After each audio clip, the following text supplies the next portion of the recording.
میں نے کہا آپ ان کو کہاں پلیس کریں، خدا کا خوف کریں. کہنے لگے چلیے یہ بات ہے کہ ہے تو ٹھیک ہے لیکن یہ بڑا مشکل ہے اس کو اس حد تک برداشت کرنا. پھر انہوں نے کہا دیکھیے میں آپ کو یہ رعایت دیتا ہوں. پروفیسر کہنے لگے آپ ان کو اسکلڈ لیبر کہہ لیں. میں نے کہا کہ آپ انہیں ٹیکنیشین کہیں. جب بھی آپ بات کرتے ہیں بڑے بڑے مضمون لکھتے ہیں اور سائنس اینڈ ٹیکنالوجی کی بات کرتے ہیں، سائنس تک آپ پہنچتے ہیں، ٹیکنالوجسٹ تک آپ نہیں پہنچتے، تو پھر اس ملک کا کیا بنے گا؟ وہاں کیوں کہیں گے کہ ان کو اسکلڈ لیبر کیوں کہیں گے؟ کہنے لگے نہیں. اس بات پر کچھ دیر جھگڑا چلا.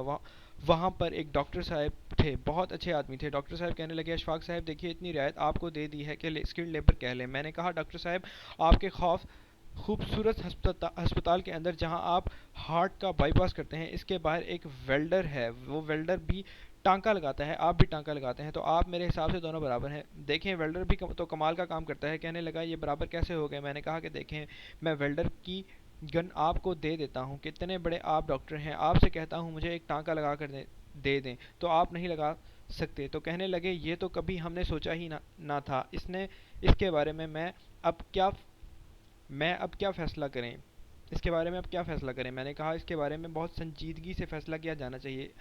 آپ اتنے بڑے اپنے صاحبان علم کو کاٹ کر پھینک رہے ہیں، اپنے اور ان کے درمیان بڑی خلیج پیدا کر رہے ہیں جس نے آپ کے ملک کو بہت کمزور کر دیا ہے. آپ مجھے یہ بتائیے کیا آپ ان لوگوں کو وہ عزت نفس لوٹا کے دینا چاہتے ہیں یا نہیں؟ وہ سیلف رسپیکٹ جس کے وہ حقدار ہیں، جیسا کہ ولایت کے مہذب ملکوں میں ان کی تنخواہیں زیادہ نہیں ملتی، پیسے ان کو زیادہ نہیں ملتے، لیکن عزت تو ان کو وہی ملتی ہے جو بانڈ اسٹریٹ کے ایک لارڈز کو ملتی ہے یا چلی کے ویلڈر کو ملتی ہے. کہنے لگے ہمارے ہاں چونکہ ایک ہندو کا نظام ذہنوں میں چلتا آ رہا ہے، منوں کا برہمنوں کا کھچڑی ویش شودر وہ نکل نہیں سکا ہے، اس لیے اس پر بڑی شدت سے غور کیے جانے کی ضرورت ہے. شروع میں ڈیرے پر بابا جی علاج بالغذا بھی کرتے تھے. ہمارے بابا لوگ کرتے ہیں علاج آلٹرنیٹک میڈیسن متبادل ادویات سے. وہیں اس کا پتہ چلا. وہاں کچھ لڑکیاں آئی ہوئی تھیں، بڑی پیاری خوبصورت، بہت گہرے سامنے رنگ تھے، 4 5 6 برس کی. ایک بڑی عمر کی عورت تھی، ساتھ ایک بابا تھا. وہ اس کا علاج کروانے کے لیے آئی تھیں. تو میں نے بابا جی سے پوچھا یہ کون بچیاں ہیں جو اپنا علاج کروانے کے لیے آئی ہیں؟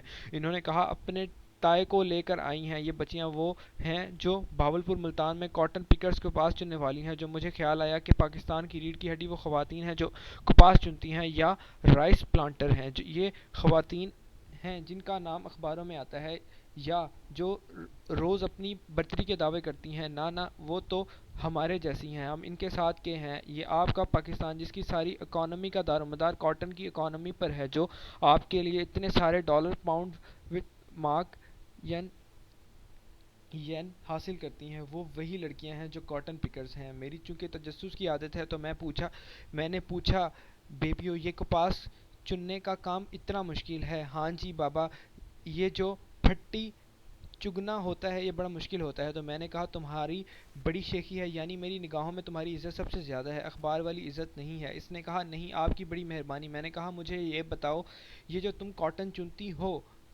تو یہ مشکل کام ہے، کیا میں یہ نہیں کر سکتا؟ تو کہنے لگی مرد یہ کام نہیں کر سکتے. میں نے کہا کیوں؟ کہنے لگی ان کی انگلیاں موٹی ہوتی ہیں، وہ پھٹی نہیں پٹتے. پورا جو ٹاپٹ کے لے جاندے نے